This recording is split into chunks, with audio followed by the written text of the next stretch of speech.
कहने का तात्पर्य है कि जीव के अंदर अनंत ब्रह्मांड नायक परमात्मा छुपा है। इसकी सीमा, शक्ति सीमा का कोई अंत नहीं। ऐसा अनंत परमेश्वर साथ में होते हुए भी जीव आज दर दर की ठोकर खा रहा है, केवल इंद्रिय सुख की गुलामी।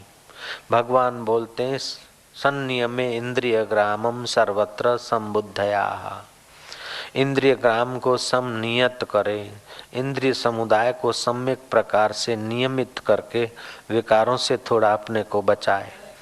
तो ऐसा पुरुष सर्वत्र समभाव से बरते, भूत मात्र के हित में रहे तो वो मुझे जल्दी पा लेता है। अब मर्जी आपकी, निराकार को मानो चाहे साकार को मानो, लेकिन संयम ये अनिवार्य शर्त है। और इंद्रियों का संयम रखने के कई उपाय महापुरुषों ने बताए। जैसे अपने सुख की लालच मिटाने के लिए अपने सुख के साधनों को बहुजन हितायक खर्चने से अपने इंद्रिय विकारी सुख की लालच मिटती है। जिनके पास धन संपत्ति और सामग्री है वे बहुजन हिताय उसका उपयोग करें तो उनका विकार क्षीण होता है, और जिनके पास नहीं है वे केवल इच्छा ही त्यागें इंद्रिय सुख की तो उनका जल्दी काम बन जाता है। अपने सुख में रोने वाले तू मुस्कुराना सीख ले, औरों के दुख दर्द में आंसू बहाना सीख ले। आप खाने में मजा नहीं जो औरों को खिलाने में, जिंदगी है 4 दिन की तू किसी के काम आना सीख ले। जो दूसरों के काम आना सीख लेता है उसकी कामनाएं जल्दी क्षीण हो जाती है। कर्मयोगी के लिए अनिवार्य शर्त है कि कर्म तो करे, लेकिन कर्म का बदला इंद्रिय भोग न चाहे, कर्म का बदला कुछ न चाहे, भगवान को अर्पण कर दे। ये भगवान की सृष्टि और सब भगवान के जन है, उनकी यथा संभव मैं सेवा करूं। जैसे पापियों की सेवा करना शास्त्रों में मना है, ऐसे धर्मात्माओं की सेवा मिले तो उसको त्यागना भी मना है। पापी की सेवा करने से पाप बढ़ेगा, पुण्यात्माओं की सेवा करने से पुण्य बढ़ेगा। पापी और पुण्यात्मा में परमात्मा देखने से तुम्हारा अंतःकरण जल्दी शुद्ध होगा। आज जो भगवान को बचता है, बाकी की कमी होती है तो भगवान पूरी भी कर देता है। जिसके पास बहुत समझ है, बहुत नॉलेज है, बहुत ज्ञान है, लेकिन अहंकार है कि मैं बड़ा नॉलेज वाला हूँ, मैं बड़ा विद्वान हूँ, मैं बड़ा ऑफिसर हूँ, मैं बड़ा ज्ञानी हूँ, मैं बड़ा जोगी हूँ, तो उसका बड़प्पन रेतीले तट पर जैसे इमारत का कोई भरोसा नहीं, ऐसे उसके बड़प्पन का कोई भरोसा नहीं।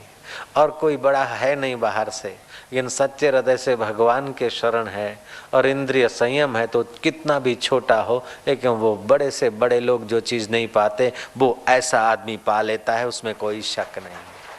क्योंकि भगवान के साथ उसका निर्दोष भाव से संबंध। ये है कि अभागे विषयों ने, इंद्रियों के आकर्षण ने हमको भगवान के सुख से दूर रख दिया है। वाहवाही कान सुनते, इस कान को मजा दिलाने के लिए वाहवाही की आसक्ति से आदमी न करने जैसा कर बैठता है। इस नाक की सुगंध के लिए दुर्गंध युक्त वस्तुएं और परफ्यूम भी आदमी संभाल संभाल कर रखता है और लगाकर अपने को खुश नसीब मानता है। इस लूली को लाड लड़ाने के लिए न जाने कितने रसीले पदार्थ बनाता है, व्यंजन बनाता है। आवश्यकता नहीं होती तब भी 2 ग्रास स्वाद की गुलामी में ठोंस देता और बाद में रोग को आमंत्रण करता है। अगर खाने में संयम नहीं हुआ तो पेट का रोग अनिवार्य है। देखने में संयम नहीं हुआ तो जीवन शक्ति क्षीण होना अनिवार्य है। बोलने में संयम नहीं हुआ तो व्यर्थ की शक्ति नाश होना अनिवार्य है। ऐसे पति पत्नी के संबंध में भी संयम नहीं हुआ तो अकाल मृत्यु भी अनिवार्य है।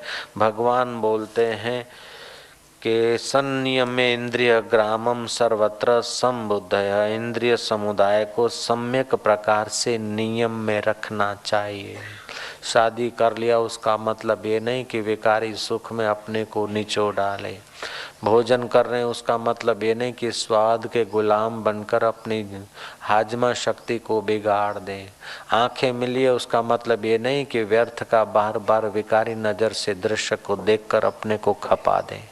कान इसलिए नहीं मिले हैं, कान तो मिले हैं कि अपने स्वरूप का ज्ञान पाकर भीतर गोता मार के मुक्त हो जाए। कान इसलिए मिले हैं व्यर्थ का सुन सुनकर अंदर में विकार भड़काने के लिए कान नहीं मिले। ऐसे हर इंद्रिय को, इंद्रिय ग्रामों को संयत करके जो समबुद्धि होने लगता है, अनुकूलता में भी सम और प्रतिकूलता में भी सम, मान में भी सम, अपमान में भी सम, गर्मी में भी सम और सर्दी में भी सम, ऐसा सम रहने वाला पुरुष भूत मात्र का हितैषी होता है। और ऐसे हितैषी पुरुष अपने को तो तार लेते हैं, अपने संपर्क में आने वालों को भी तार लेते हैं। अगर संपर्क में आने वाले सचमुच में मुक्ति मांगते हैं तो उनको मुक्ति का रास्ता दे देते हैं, और भुक्ति मांगते हैं तो भुक्ति का प्रसाद भी ऐसे संयमी पुरुष दे सकते हैं। भगवान वेद व्यास जी महाराज ऐसे संयमी पुरुष थे।